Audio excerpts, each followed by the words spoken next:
Hare Krishna. Alright, today we're reading Canto 2. Look at my hair. Canto 2, chapter 5, verse 12. The chapter is the cause of all causes. So say the invocation. Om Namo Bhagavate Vasudevaya. Om Namo Bhagavate Vasudevaya. Om Namo Bhagavate Vasudevaya.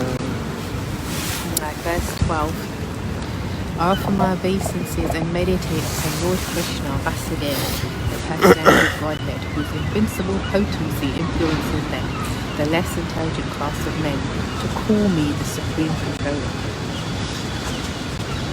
As will be more clearly, this is Lord Brahma speaking.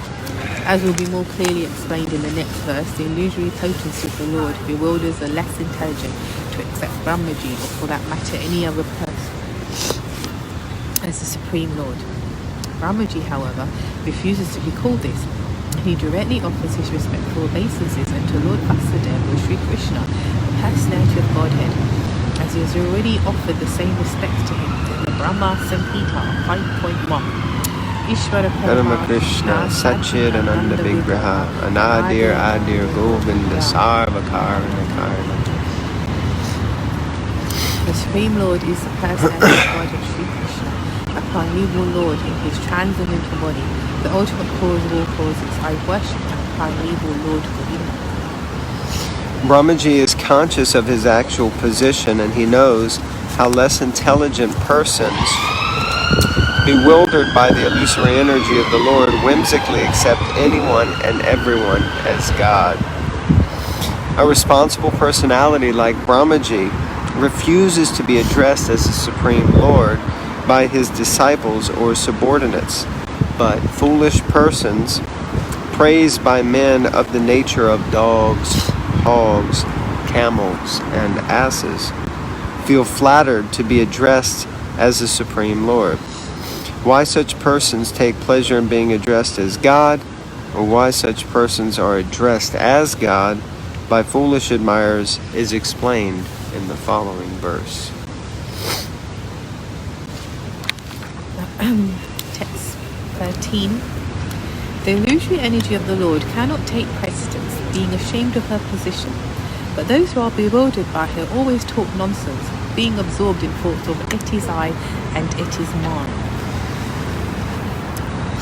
The invincibly powerful deluding energy of the personality of Godhead, or the third energy, representing Nishyans, can bewilder the entire world of animation. But still she is not strong enough to be able to stand in front of the Supreme Lord. Nishyans is behind the personality of Godhead, where she is powerful enough to mislead the living beings, and the primary symptom of bewildered persons is that they talk nonsense. Nonsensical talks are not supported by the principles of pervaded literatures. And first-grade nonsense talk is, it is I, it is mine. A godless civilization is exclusively conducted by such false ideas, and such persons, without any factual realization of God, accept a false God or falsely declare themselves to be God to mislead persons who are already bewildered by the deluding energy. Those who are before the Lord, however, who surrender unto him, cannot be influenced by the deluding energy. Therefore they are free from the misconception of it is I, it is mine. Sorry, these pictures. And therefore they do not accept a false God or pose themselves as equal to the Supreme Lord. Identification of the bewildered person is distinctly given in this verse. 5:14. The five elementary ingredients of creation, the interaction thereof set upon by eternal time, and the intuition or nature of the individual living beings are all differentiated parts and parcels of the personality of Godhead, Vasudeva, and in truth, there is no other value in them.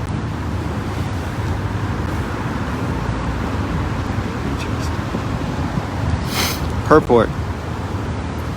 This phenomenal world is impersonally the representation of Vasudeva, because the ingredients of its creation, their interaction, and the enjoyer of the resultant action, the living being, are all produced by the external and internal energies of Lord Krishna.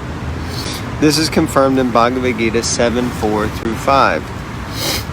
The ingredients, namely earth, water, fire, air, and sky, as well as the conception of material identity, intelligence, and the mind, are produced of the external energy of Lord. The living entity who enjoys the interaction of the above gross and subtle ingredients as set up by eternal time is an offshoot of internal potency, with freedom to remain either in the material world or in the spiritual world. In the material world, the living entity is enticed by deluding nescience, but in the spiritual world, he is in the normal condition of spiritual existence without any delusion. The living entity is known as the marginal potency of the Lord, but in all circumstances, neither the material ingredients nor the spiritual parts and parcels are independent of the personality of Godhead, Vasudeva. For all things, whether products of the external, internal, or marginal potencies of the Lord, are simply displays of the same effulgence of the Lord, just as light, heat, and smoke are displays of fire. None of them is separate from the fire. All of them combine together to be called fire.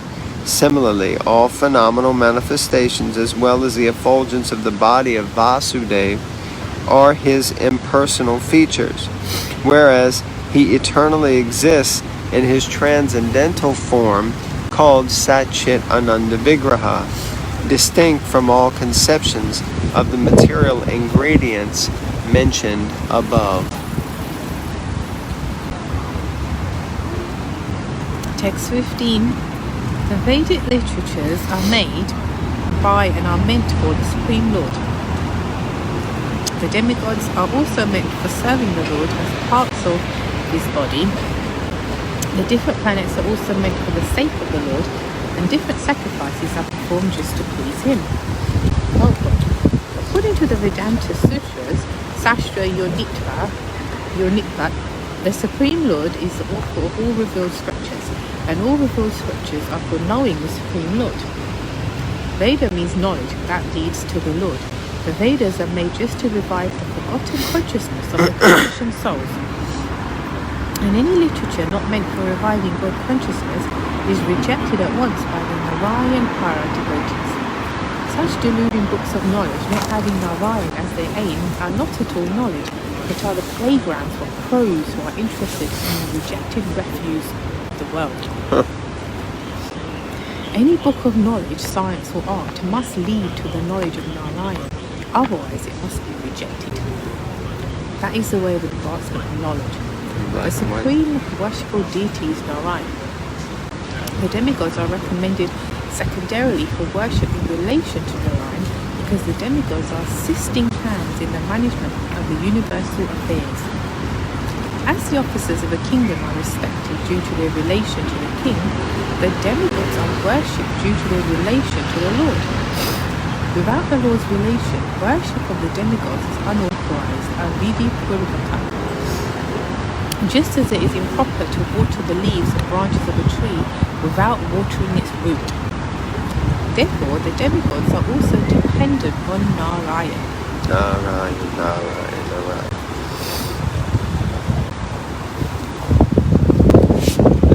Okay. The lokas are different planets. The lokas, or different planets, are attractive because they have different varieties of life and blissful, partially representing the Satchidananda Vigraha. Everyone wants the eternal life of bliss and knowledge. In the material world, such an eternal life of bliss and knowledge is progressively realized in the upper planets. But after reaching there, one is inclined to achieve further progress along the path back to Godhead. Duration of life, with a proportionate quantity of bliss and knowledge, may be increased from one planet to another. One can increase the duration of life to thousands and hundreds of thousands of years in different planets, but nowhere is there eternal life. But one who can reach the highest planet, whoa, goodness gracious, that scared me. The highest planet, that of Brahma, can aspire to reach the planets in the spiritual sky where life is eternal. Therefore, the progressive journey from one planet to another culminates in reaching the supreme planet of the Lord. Madam. Hello.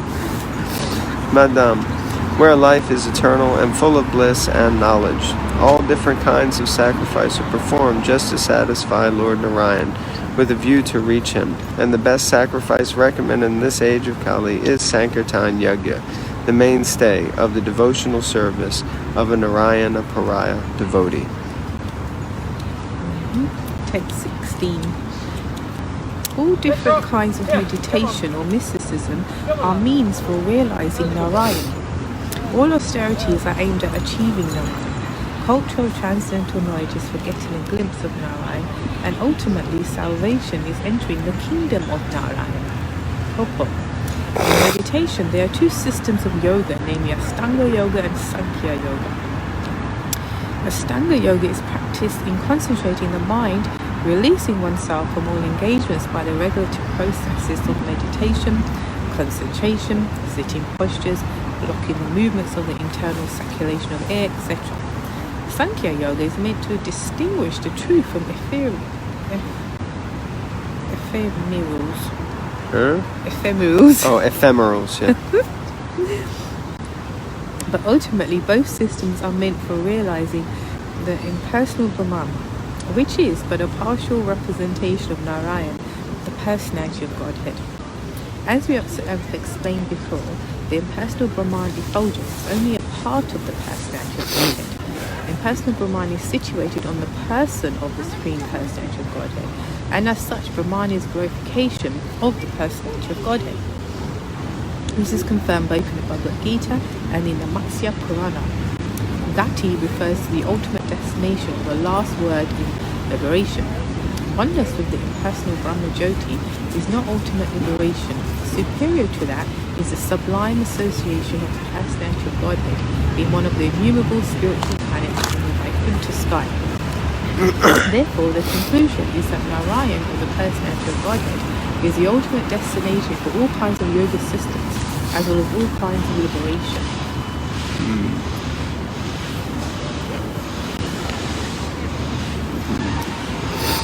Text 17. A lot of reading. Inspired by him only, I discover what is already created by him, Narayan, under his vision as the all-pervading super soul, and I also am created by him only. Purport.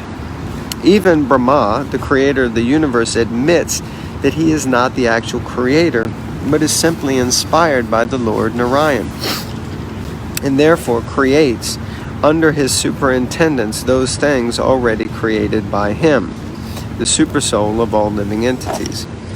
Two identities of soul, the supersoul and the individual soul, are admitted to be in the living entity, even by the greatest authority of the universe.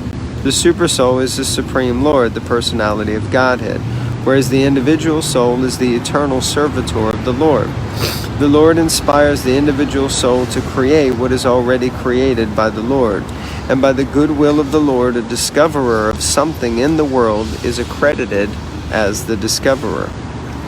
It is said that Columbus discovered the Western Hemisphere, but actually, the tract of land was not created by Columbus. The vast tract of land was already there by the omnipotency of the Supreme Lord, and Columbus, by dint of his past service unto the Lord, was blessed with the credit of discovering America. Similarly, no one can create anything without the sanction of the Lord, since everyone sees according to his ability. This ability is also awarded by the Lord according to one's willingness to render service unto the Lord. One must therefore be voluntarily willing to render service unto the Lord, and thus the Lord will empower the doer in proportion to his surrender unto the lotus feet of the Lord. So the Lord empowers us in proportion to our surrender. Yeyatamma prapadyante tamstataya babajamyaham. Mama vartmano vartante manasya partasarasya. So all surrender unto me, I reward them accordingly. Lord Brahma is a great devotee of the Lord. Therefore, he has been empowered or inspired by the Lord to create such a universe as the one manifested before us. The Lord also inspired Arjuna to fight in the field of Kurukshetra as follows. Tasma tvam utishta yasho labaswa jitva shatrum bhunkshva rajyam samridam mayaivate nihata purvameva nimita matram bhavasabhya sachin. That's Bhagavad Gita 11:33. Sabhya sachin. The battle of Kurukshetra on the other or any other battle at any place or at any time is made by the will of the Lord. For no one can arrange such mass annihilation without the sanction of the Lord. The party of Duryodhana insulted Draupadi, a great devotee of Krishna, and she appealed to the Lord as well as to all the silent observers of this unwarranted insult. Arjuna was then advised by the Lord to fight and take credit. Otherwise, the party of Duryodhana would be killed anyway by the will of the Lord. So Arjuna was advised just to become the agent and take the credit for killing great generals like Bhishma and Karna. There you go, and there you have it. In the Vedic writings such as the Katha Upanishad, the Lord is described as the Sarva Bhuta Antaratma, or the personality of Godhead who resides in everybody's body, in everyone's body, and who directs everything for one who is the soul surrendered unto him. Those who are not surrendered souls are put under the care of the material energy, Varamayam Sarva Bhutani Yantra Rudani Mayaya. Therefore, they are allowed to do things on their own account and suffer the consequences themselves. Devotees like Brahma and Arjuna do not do anything on their own account, but as fully surrendered souls, they always await indications from the Lord. Therefore, they attempt to do something which appears very wonderful to ordinary vision.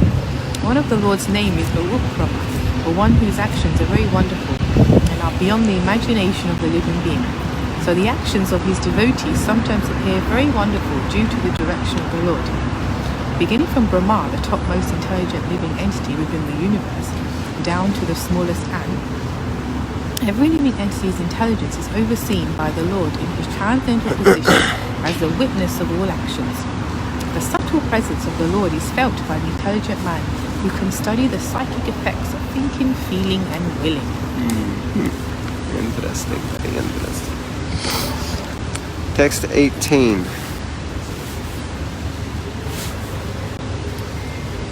The Supreme Lord is pure, spiritual, form, transcendental to all material qualities. Yet, for the sake of the creation of the material world and its maintenance and annihilation, he accepts through his external energy the material modes of nature called goodness, passion, and ignorance. Purport. The Supreme Lord is the master of the external energy manifested by the three material modes, namely goodness, passion, and ignorance. And as master of this energy, he is ever unaffected, not never, but ever unaffected by the influence of such bewildering energy. The living entities, the jivas, however, are affected by or susceptible to being influenced by such modes of material nature. That is the difference between the Lord and the living entities. The living entities are subjected by those qualities, although originally the living entities are qualitatively one with the Lord. In other words, the material modes of nature, being products of the energy of the Lord, are certainly connected with the Lord, but the connection is just like that between the master and the servants.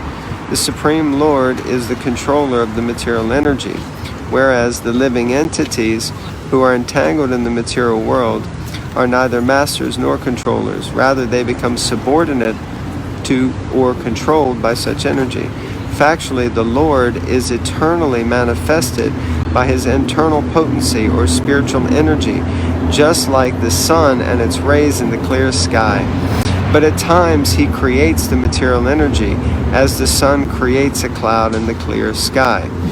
As the sun is ever increasingly unaffected by a spot of cloud, so also the unlimited Lord is unaffected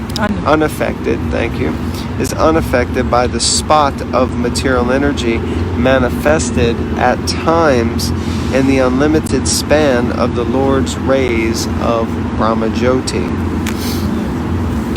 There's a very nice explanation on Bhakti Shastri. At the moment we have a question, whereas the question is explain utilizing verses 2:12 and 4:5 and 6 how the Lord is unaffected by the material energy, and this explains it so nicely how the Lord is unaffected by the material energy.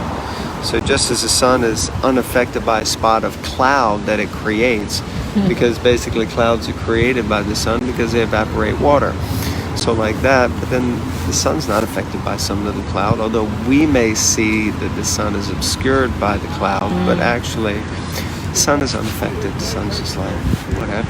So yeah, but just as the clouds may appear to cover the sun, material energy appears to cover its truth.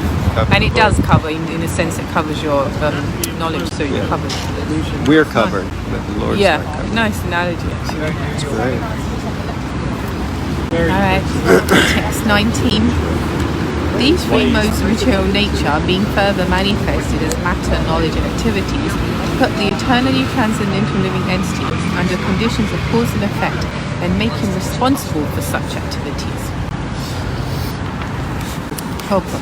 Because they are between the internal and external potencies, the eternally transcendental living entities are called the marginal potency of the Lord. Actually, the living entities are not meant to be so conditioned by the material energy, but due to their being affected by the false sense of lording over the material energy, they come under the influence of such potency and thus become conditioned by the three modes of material nature. This external energy of the Lord covers up the pure knowledge of the living entities eternally existing with him, but the covering is so constant that it appears that the conditioned souls are eternally ignorant. Such is a wonderful action of Maya, or the external energy, manifested as if materially produced.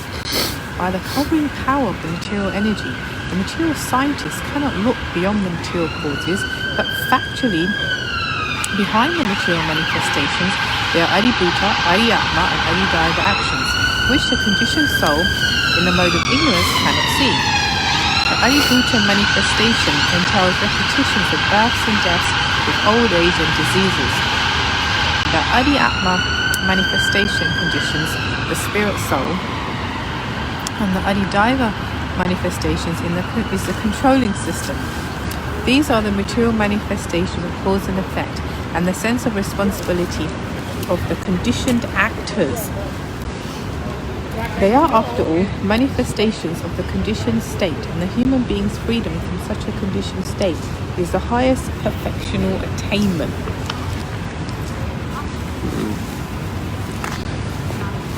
Can we read one more? One more. Okay.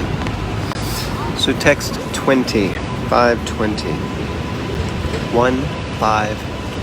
No, 2-5-20. Sorry, 2-5-20. Thank you very much. O Brahmana Narad, the superseer, the transcendent Lord is beyond the perception of the material senses of the living entities because of the above mentioned three modes of nature. But he is the controller of everyone, including me. So remember, this is Lord Brahma speaking to Narada Muni, and he's basically saying that the Supreme Lord is the Lord, not me.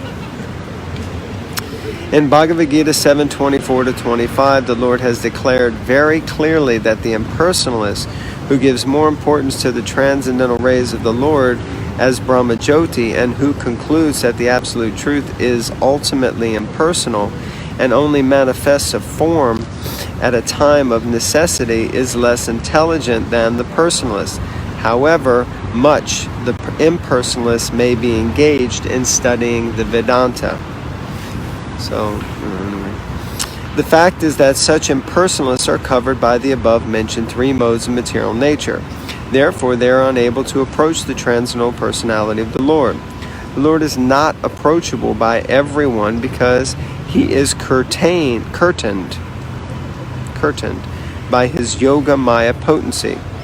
But one should not wrongly conclude that the Lord was formerly unmanifested and has now manifested himself in the human form. This misconception of the formlessness of the Supreme Personality of Godhead is due to the Yoga Maya curtain of the Lord and can be removed only by the Supreme Will, as soon as the conditioned soul surrenders unto him. The devotees of the Lord, who are transcendental to the above-mentioned three modes of material nature, can see the all-blissful transcendental form of the Lord with their vision of love in the attitude of pure devotional service. That was a mouthful.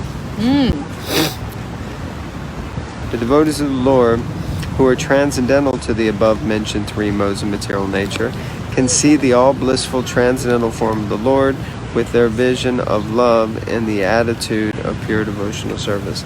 It's like that verse from the Brahma Samhita, which is, how does it start?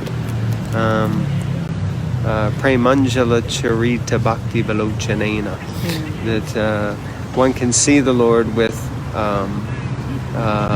eyes that have been tinged with the salve of love. Yeah? Stop there? Yes. Feeling a bit chilly. Yes. Material energy has covered the sun. So we are now cold. Okay, so we're going to go now. Thank you for tuning in. Remember, we've got this beautiful Bhagavatam, Srimad Bhagavatam, and it's got Shishi Radhalandanishwar on the front. And if anyone is interested in sponsoring some, or if you would like one, two, or like them as nice Christmas presents, please get in touch with us and we will happily post them out to you. Okay?